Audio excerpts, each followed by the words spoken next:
Okay, that's us live and recording, so we can see lots of people are joining. So we'll just give it another couple of minutes to allow a couple more people to come and join, and then we'll get started.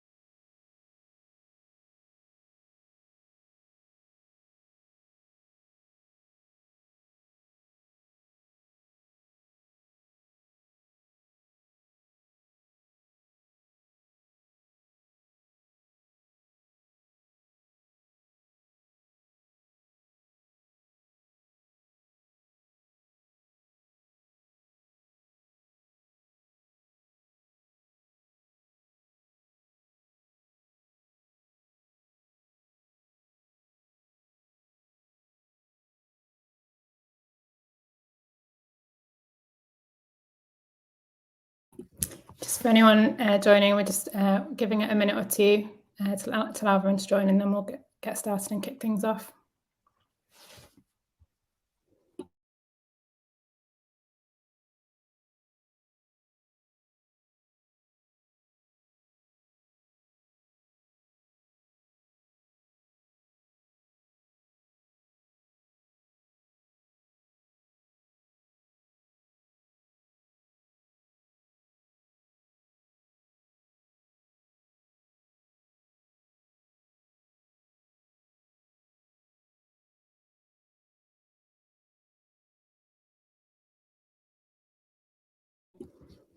Okay, I think let's get started. We've got lots of people who've joined now. I'm sure we'll get a few more joining in the next few minutes, but let's kick things off as we've got lots of content to get through. So thanks everyone for joining today's session on the EU Pay Transparency Directive. We've got some great speakers lined up. Hopefully it'll be super interesting for everyone and lots to learn. Just a couple of bits of housekeeping before we jump into the content. You'll see that you're muted during the session, but if you would like to ask any questions, please do ask them via the question tab on your screen. You should see down in the bottom right-hand corner a little question tab. Ask questions there. We'll have plenty of time at the end for Q&A if there's anything that you'd like us to cover, so ask away. And then also the session is being recorded, so you will be able to watch this back afterwards. We'll send you a copy after the event as well. So just some housekeeping bits there for everyone to be aware of. So we've got a range of speakers today. We're going to run through some quick intros, and then I'll also go through the agenda. So each person is going to introduce themselves, say a couple of lines. But just to kick things off, hi everyone, I'm Florence. I am Customer Success Lead at Ravio. So I work with lots of our customers who are all tackling this topic around the EU Pay Transparency Directive. Really keen to learn lots today as well, and I'll be kind of introducing the speakers and keeping things moving and running the Q&A at the end. But I'll hand over to David to say a couple of words about himself as well. Hi all, thanks very much Florence, and thanks everyone for having us. My name is David Lorimer. I'm a legal director in the employment team at Silkin, and I, along with Síobhra and others, have been heading up our efforts to understand the Pay Transparency Directive, to start conversations early with clients about it, and to really help them to get prepared. So exciting to hear what others have to say about it too. Over to you, Síobhra. Hello, am I off mute? I hope I am. Hi everybody, good afternoon from Dublin. I'm a colleague of David's. I'm head of the office of Silkin in Dublin, so I head up an employment team here. Very excited to try and get to grips with the Pay Transparency Directive. Any of you who are based in Ireland will know that we just introduced gender pay gap reporting last year. So keeping a keen eye on developments in the law, in particular around gender pay gaps and equal pay. Great, thanks, Vaso. Thanks, team. Hi, everyone. Thrilled to be on this panel, and excited to kick off. I'm Vaso Parisinou. I'm the Chief People Officer here at Ravio, where, of course, anything to do with comp excites us greatly. Yeah, really looking forward to it. Thanks, Vaso. And Frankie? Hi, I'm Ryle. I work in the reward team at WeTransfer. WeTransfer have around 350 employees, with most of them in the Netherlands, so covered by the EU Pay Transparency Directive. But also we have people in London and New York and the wider US. So we have a range of pay transparency requirements already in place or coming. And while we definitely don't have all the answers, I have lots of questions, and I'm hoping to share some of those questions with you and how we're trying to get ourselves prepared for what's coming. Great, thanks. So just to run through the agenda for today, we're going to kick off with Lewis Silkin talking us through the key aspects of the EU Pay Transparency Directive. Kind of what does it mean? What do you need to know? The kind of important bits there. Vaso is then going to give us an overview of how this might affect people leaders and what people leaders should be thinking about. And then we'll finish up with a kind of case study from Frankie and the WeTransfer team on some of those big questions that they're considering and how they're thinking about approaching this directive over the next couple of years. So we'll kick off with David and Síobhra giving us an overview of the key aspects of the EU Pay Transparency Directive. Great, thanks very much. And it's lovely again to be with you all virtually. So let's start here. At the risk of playing up to the kind of boring lawyer stereotype, I think the Pay Transparency Directive is genuinely exciting. I think it has the potential to transform the pay equity landscape across Europe and actually to influence change beyond Europe's borders. So Frankie's already talked about kind of East Coast of US laws, and it may be that we can lead on the direction of travel for places like the States in the way that we have on data and the GDPR. So what is it? Well, it's an EU directive. It's got the aim of kind of proactively tackling the lack of progress towards achieving equal pay for equal work. And it does that by a number of mechanisms that we'll get onto, but some of them are requiring employers to kind of bring their gender pay gaps into the light and to discuss them with worker representatives, amongst other things. The fact that it's a directive, this is a boring bit, means it will apply across the EU, and there should be a kind of broad consensus, a broad harmonization across the EU member states, but it doesn't apply directly, unlike, for example, the GDPR, the General Data Protection Regulation. Instead, it has to be transposed into local law by each of the EU's member states. The deadline for that's 2026, but don't turn off here. There may very well be some states who go early, and the pressure's already on to prepare for reasons that we'll get into in a second. Just in kind of wrapping up this bit of intro, sadly, I think there are already some myths emerging around the Pay Transparency Directive, so let me address one at the outset. You might have heard that employers with 100 or more employees in a relevant member state will be required to comply. That's not quite correct. So the public reporting obligations, which we'll get to in a second, they're triggered by head count, but there are other onerous obligations in the directive that are set to apply to smaller employers too. And it's also the case that we suspect a number of member states will bring that threshold down. Okay, on to the key provisions then. So look, firstly, it brings in gender pay gap reporting requirements. This is probably the headline grabber, and it does exist in some countries like the UK and Ireland, as we've mentioned already. In-scope employers, that is those with 150 or more employees initially, then 100 or more from 2031, have to report on the same stats that exist when we're doing UK gender pay gap reporting. So broadly, that's mean and median pay gaps, mean and median bonus gaps, or variable pay gaps, as they're called in the Pay Transparency Directive, and representations of men and women in each pay quartile. As well as those headline overall figures, though, employers are going to have to delve a bit deeper, and they will have to report pay gaps within each category of workers. And for these purposes, a category is the group of employees that do the same work or work of an equal value. Now, the keen-eared among you will have noticed that that means reporting on pay gaps between men and women who are comparators for the purpose of equal pay claims. There's also an obligation to explain the reported pay gaps. And just pausing then, I've said a lot. We think the need to categorise employees is going to present a challenge in territories where employers haven't already carried out equal pay audits, or there aren't otherwise obligations on them to maintain those kinds of categories for the purpose of local employment law compliance. And that's something to really think about early on, who would be in those categories for comparison. Moving on then, there are also some remedial measures and some compulsory joint pay assessments.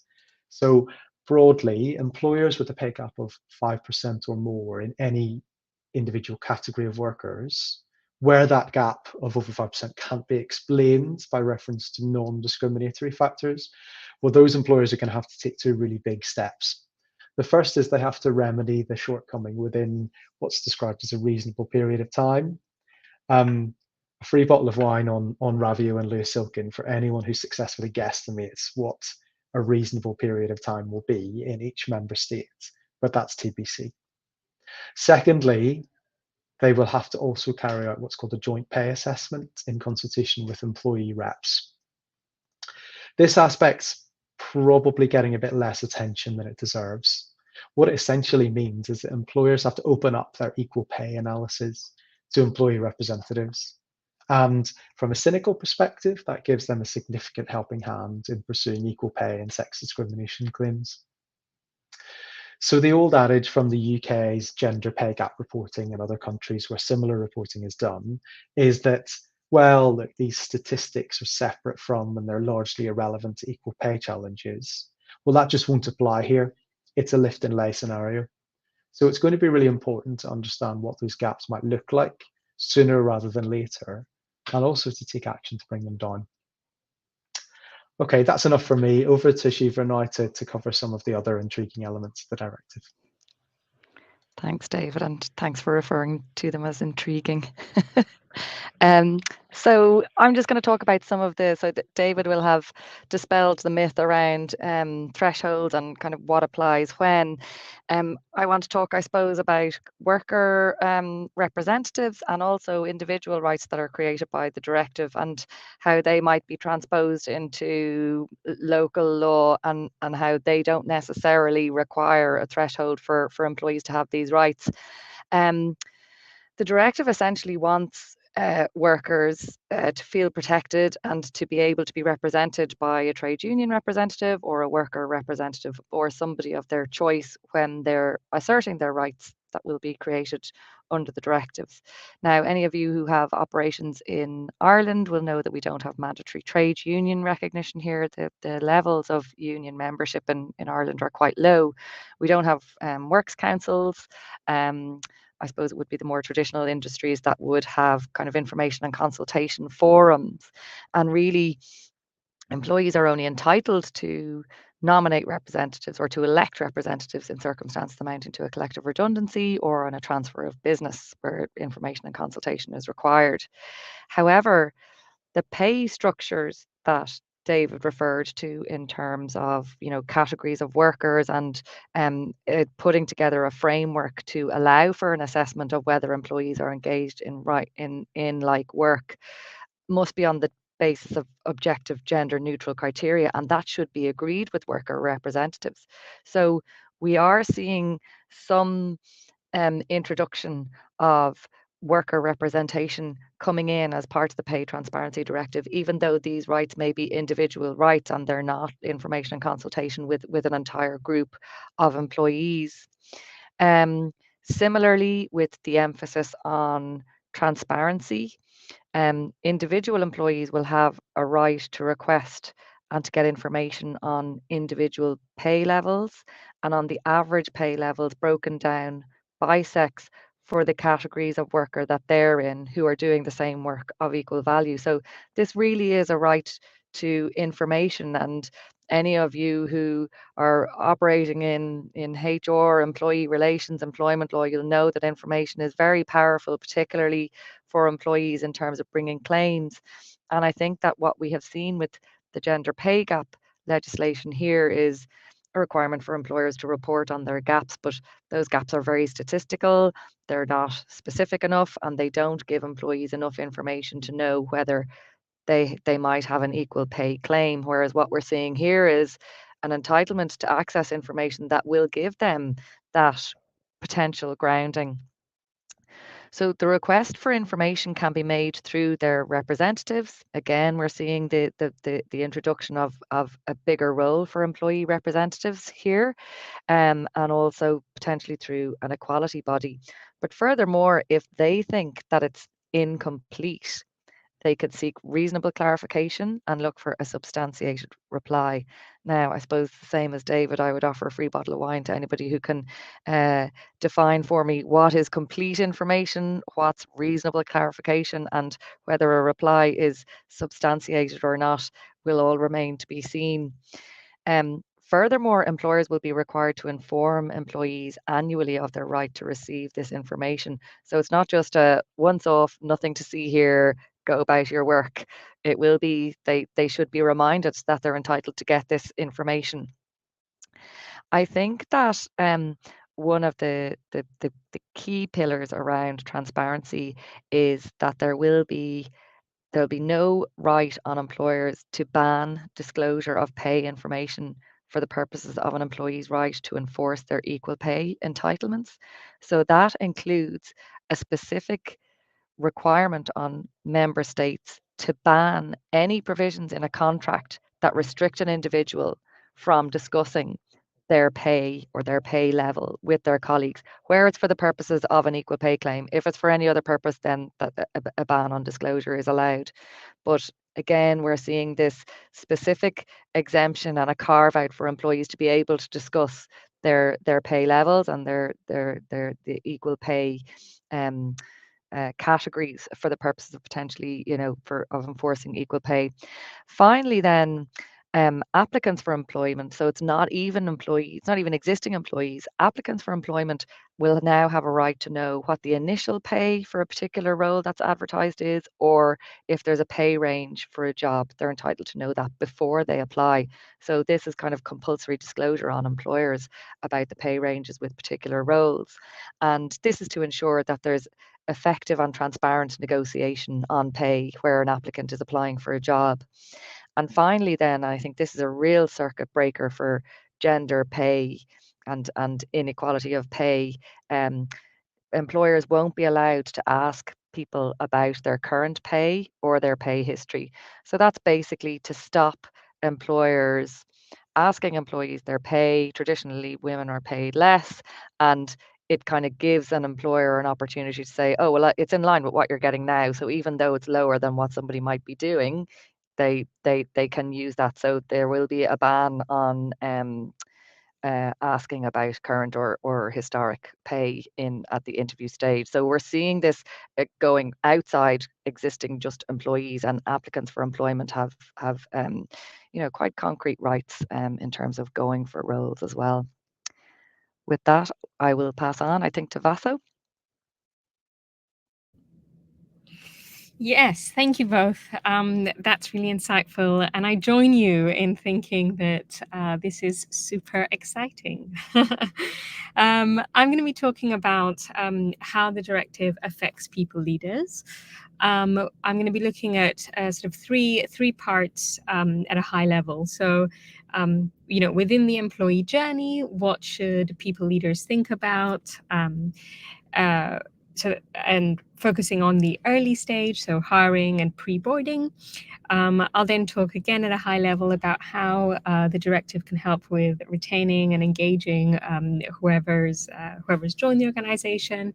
And then we'll look a little bit at comms and talk about how people leaders need to sort of switch on the comms machine and very strategically explain to their folks, both employees and whoever's interested in the org about how their compensation philosophy works and the transparency that the directive will bring. Hopefully this will be a good intro for the sort of worked example that Frankie will talk you through later on. Great. So thinking a little bit about the directive, I really think that this is one of the most impactful changes that we'll have seen in employment within our generation, and it's a real privilege to be working on it. At the same time, I think while within the HR and the people space, there has been a lot of talk around transparency and, opening up salary information. There's been a lot of action behind the scenes over the years, but it still, personally at least, feels like a relatively sudden change, and also a really overwhelming one, because it's a massive deal with a lot of moving parts to for people leaders and other stakeholders to bear into account. And so I think the way I always advise my team and what we're working on at Ravio at the moment is, whenever there is such a big project, and I'm full in compensation review mode, so it's front of mind. Whenever there is such a big initiative, it usually helps to break it up into small and therefore achievable bits, and within those within the small parts of each project, make sure you have the support that we need as people leaders, whether that comes from legal, whether that comes from finance, compliance, whoever you need in that lean mean team. We need to make sure we have the support internally to put together an impactful operation to action everything that we need to action. Cool. So that was my brief intro. So looking at the first start of the employee journey, and that's the attraction part. How do we talk about what our value proposition is, and the pre-boarding stage, so when a candidate has accepted an offer, and that sort of weird in between time between accepting an offer and then starting. This is assuming that a company is already very happy with their compensation philosophy, and that there's no massive changes to action there.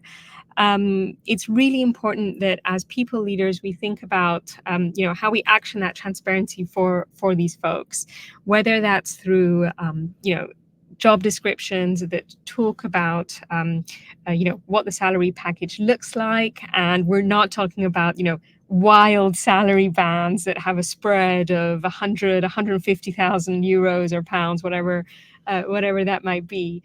So making sure that job descriptions are appropriately talk about the compensation packages, and are appropriately gender neutral through various bits of software.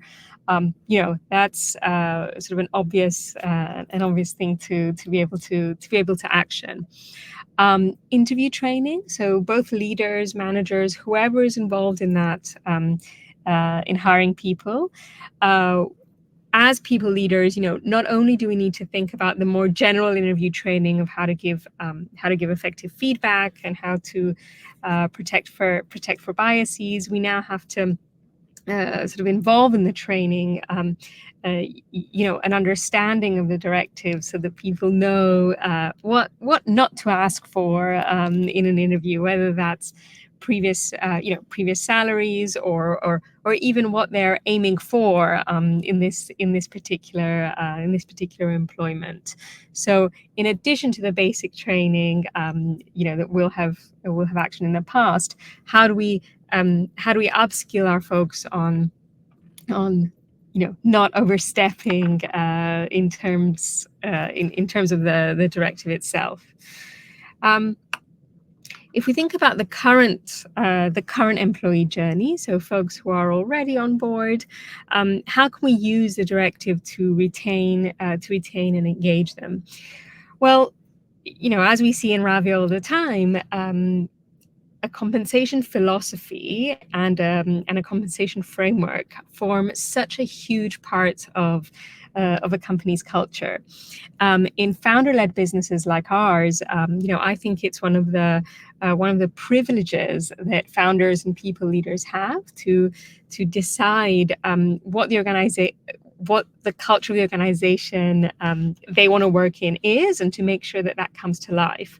And compensation is such a huge part of that, of motivation and incentivization. And so it's so integral that companies get it right early on.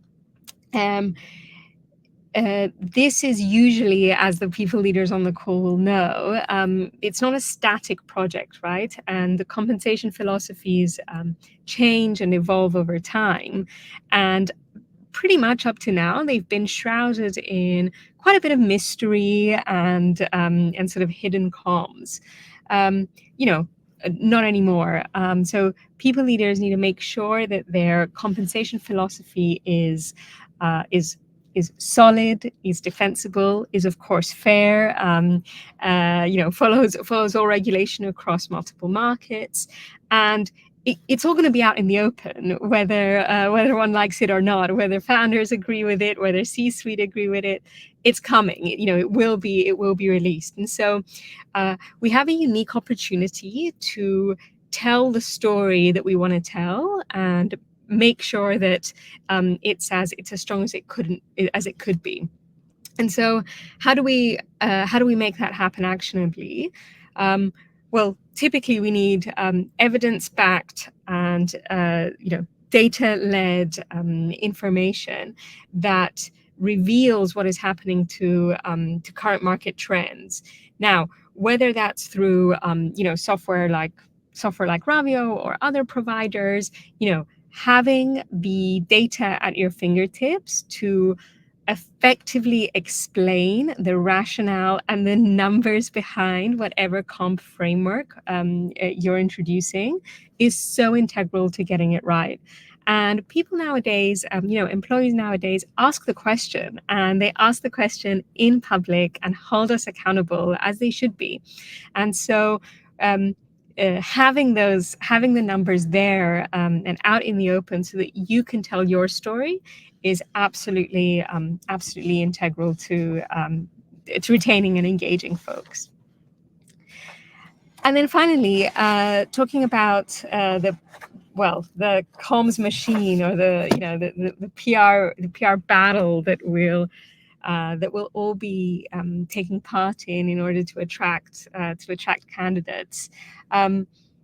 It's all about the storytelling. So if we have clarity around the comp framework in a way that works for and is representative of the culture that you have internally, then I think that can be really valuable for an employer brand. So, if it's a culture that is super open, super transparent with behind-the-scenes numbers, employees know about burn, about board papers, whatever that might be, then you have a great opportunity to really switch on the comms machine and tell that story to your candidates as well.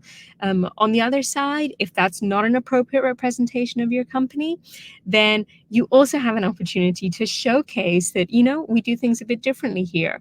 Of course, we're compliant with the legislation, but we might be a little bit tighter on how we externally and internally show the numbers. Either way, if I talk about our experience here at Ravio, I think we have decided to take a much more open approach, in line also with our with our tool, and I think once that decision is made, then it's great to sort of seize it and seize the opportunity to be a market leader and talk about how the comp philosophy and framework works. And within that opportunity, employees alike have their own opportunity to upskill themselves on compensation frameworks, on on gender pay gap, on things that they may well never have thought of because they weren't front of mind, and who sits around thinking about comp all day. But what a unique opportunity that we all have as employees to really know what we're talking about in regard to fair compensation and pay equity that will help me in my next job to make sure that I'm empowered and able to advocate for what I consider is fair for my impact and market and market value out in the open. And so that's our general philosophy here here at Ravio. But obviously, it needs to work and reflect what the company culture is, always within the legislation, the relevant legislation. Frankie's going to talk you through like a more worked example. I'm sure she, as Frankie mentioned earlier, she has a lot more questions than she has answers, but I think it'll be interesting to see how you've thought about it operationally. Frankie, over to you. Thanks, Vaso. So I wanted to share with you 3 questions that we're going to be asking ourselves at WeTransfer as we go through this process towards the implementation of the EU Pay Transparency Directive. Can you ping on a slide, Florence? Let me just go through them. Thank you. So first question is, how transparent do you really want to be as an organisation? So I'm assuming that everybody on this call is, to a greater or lesser extent, covered by the EU Pay Transparency Directive. At WeTransfer, we will be covered by the directive in the Netherlands, but we also have employees in the UK and the US who won't be covered by it, unless the UK miraculously rejoins the EU at some point. But we already have US pay transparency requirements for our employees in New York. We have to publish salary ranges on job ads, so very similar to what's coming in the EU Pay Transparency Directive. And we will also, we think, be caught by some reporting requirements for the new Corporate Social Responsibility Directive coming in 2026. So there's a number of different bits of legislation and requirements around. And you may also, in your businesses, be covered by a variety of different legislation. So thinking about you as a company and how transparent you want to be, and how does that fit, as Vaso was saying, with your culture, with your values, with your DE&I strategy, and how do you want to present that journey towards transparency to your employees in that wider context of you as a company? And there are probably a few things to think about practically. So how quickly do you want to move towards transparency? As David said at the beginning, we don't quite know exactly when it's going to come into play in different EU member states, but there are elements of the directive that you might want to consider implementing earlier than you're required to. And if you've got employees in lots of different locations, you might want to think about how you're going to manage those competing or different requirements. So if the EU Pay Transparency Directive is the most stringent transparency requirements you have, are you going to apply that globally across all of your employees? Or do you want to look at things differently in different locations? And how are you going to talk about that and explain that to your employees? And then the next question, a little bit more practically, is what do you need in place in terms of reward HR interventions and processes in order to be ready for transparency? And what underpins all of this is having a robust grading or leveling structure, so that you know that you are making fair and consistent decisions on job size across your company. And that might be across different operating businesses and across lots of different locations. The other thing to think about is very boring, but is your record keeping. So are you keeping good quality records of how you made decisions on job size, on level, on grade? of who is involved in those decisions, what information you based it on, how often do you review those decisions to reflect changes in your organizational structure or changes in your organization as a whole of growth, of moving into different markets, of M&A activity. Those things need to be kept under review to make sure that everything is still fair and consistent. We also need to think about showing our employees clear expectations of what's expected by level, by grade, and for career progression, and setting fair expectations for performance as well. If you're going to think about using performance as an objective criteria to justify difference in pay, you need to make sure that your performance decisions are fair and defensible as well. We've talked a little bit about categories of workers and salary ranges. How have you got your salary ranges set up now? Are they really broad, covering lots of different groups of employees, lots of different disciplines? How far is that going to help you justify and defend differences in pay between different disciplines within your organization? Is your market data that you're basing those salary ranges on sufficiently robust and up to date? Is it consistently robust across locations, across disciplines? And if it's not, how are you going to fill those gaps?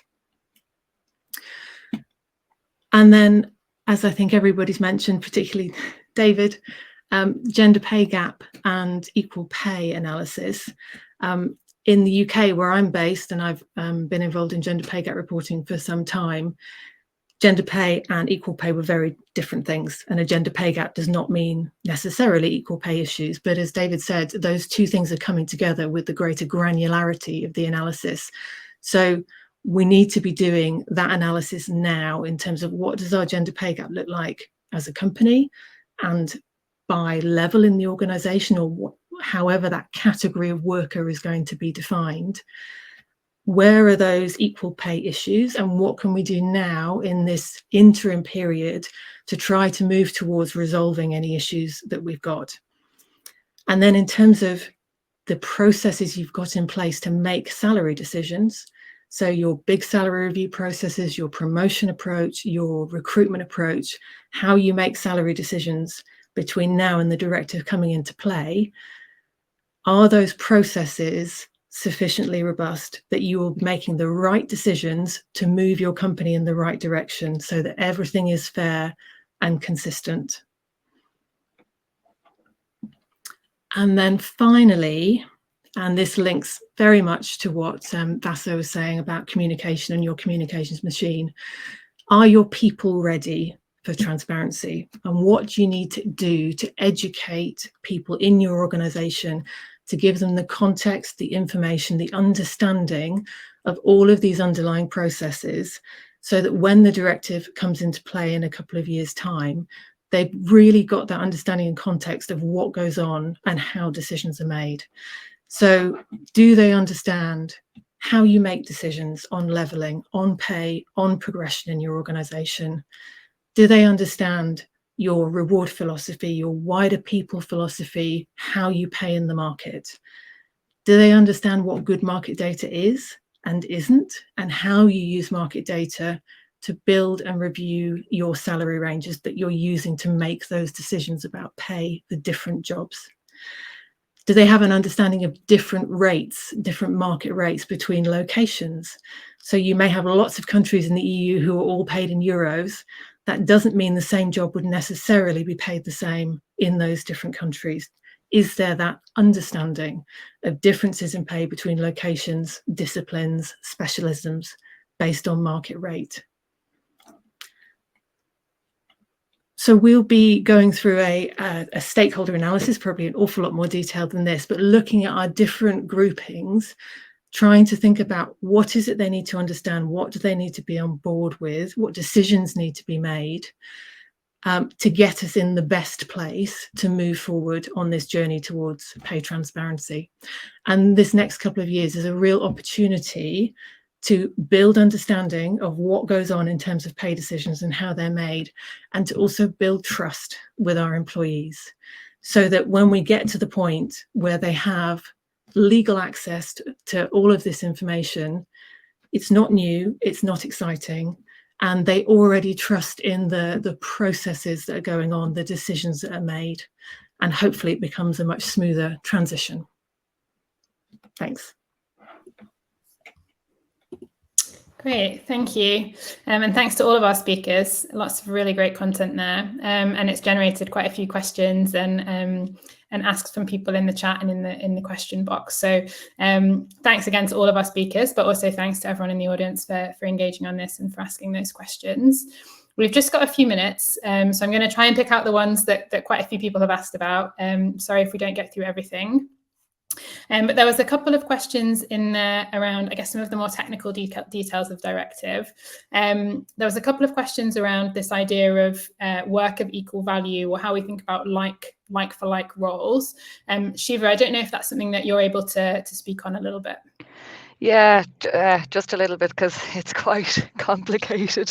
And I suppose there's some very good, interesting UK cases on this at the moment, particularly in retail, where you have shop workers who are bringing equal pay claims, claiming equal pay with male employees who are working in distribution centres for the same employer, and it's whether they're engaged in work of equal value. So there's kind of like work, which is broadly comparable, but then work of equal value may not be the same job, but it's, what's the value of that work? And the directive specifically refers to the skill involved in the work, the effort, level of responsibility, and kind of working conditions.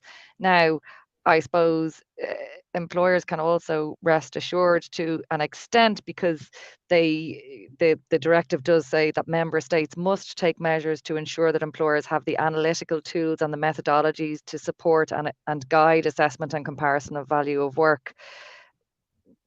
The problem, I suppose, is that employers would then be kind of looking, waiting for the directive to be implemented, and then guidelines will come from government, and it's very reactive. Whereas if you want to get on top of it, it's definitely worth looking at, job architectures, frameworks, making sure that where you're looking at like work or work of equal value, that it is, it's based on neutral, objective criteria, that is not based on sex. And as I've said, the skills, effort, responsibility, working conditions are probably broadly the four pillars in looking at it. But you could get into, like, for instance, I know that in one case in the UK they looked at 11 job factors, and it may be that in some countries the groupings or the categories can be agreed under collective bargaining agreements, or it may be that a more local agreement can be reached with the worker reps, as I spoke about earlier. But definitely worth looking at now, and not necessarily waiting for the guidance, but then maybe when the guidance comes in, you'll be able to kind of, align them both. Thank you. And we also had a couple of questions around kind of the reporting element of this, and how we make sure that everyone reports on the gender pay gap or the other obligations they have in the same way. David, I don't know if that's something that you can speak to for us. Yeah, I think maybe I'm a little blasé, because we've got 7 years of reporting in the UK and it's settled down into a pattern. Everyone's doing the same thing. But I think there will be a unified standard. So I kind of brushed over what the stats would be, but for instance, one of them is the median pay gap between men and women. And well, quite simply, that means you've got a case of getting a list together of all of the pay of your men from top to bottom, and all of the pay of your women from top to bottom, taking the middle figure and then comparing them and coming up with a percentage difference. So that's pretty prescribed. And yes, you could, I suppose, deliberately get it wrong, but the one thing that member states will be legislating for, and they're required to legislate for whenever they impose this, is how it's going to be enforced. So you would take quite a big risk if you were manipulating figures in the background. I don't think anyone would intend to, but that would probably be quite a risk. So that I think that's broadly, and when it comes to the gap between those in categories of workers, well, again, that's about an average pay gap, and I think it will be pretty clear how that's going to be calculated, and most people will be consistent. Thank you. Conscious of time, because we're nearly at time now, and we haven't had a chance to get through lots of the questions. So I guess maybe just a more general question, perhaps for David and Síobhra, or for Frankie and Vaso, if you know of anything as well. Are there any kind of general resources or places that you would direct people to if they wanted to kind of upskill in this area, find out the answers to some of those questions that we've been getting in on the chat? Obviously, they could come and chat to lawyers like you at Lewis Silkin, but is there anything else that you would recommend for people leaders in this area? I guess, David, let's start with you. Yeah, there's some reasonably good resources. For example, the Equality and Human Rights Commission in the UK and ACAS. I know that UK is no longer, sadly, a member state of the EU for now, but they have lived through this kind of gender pay gap reporting similar principles. And so there are lots of good resources if you're looking at things like, well, how do I categorize my workforce?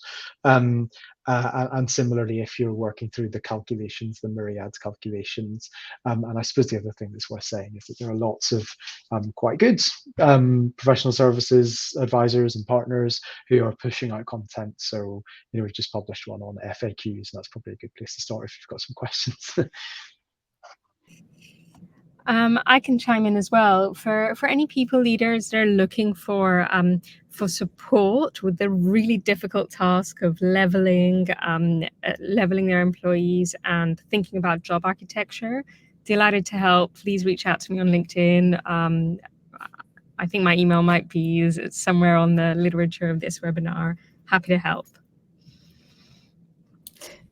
Thanks, Vaso. I think we'll need to wrap up there because we're at time. There was a question about whether we can share some links. Yeah, we'll definitely see what we can put together on this, and you'll also receive a copy of this webinar so you can watch back the recording as well. And as Vaso mentioned, you can reach out to her. You can check out our LinkedIn page has some content around this. The Lewis Silkin webpage also and LinkedIn also has some content around this. So definitely get in touch with us. We'd love to try and help with any more questions, but we'll wrap it up there otherwise. Thanks so much, everyone, for coming. Do give us any feedback that you have. We'd love to hear how you found the session and anything else you'd like us to cover in future. Thanks. Thank you. Bye. Thank you. Bye.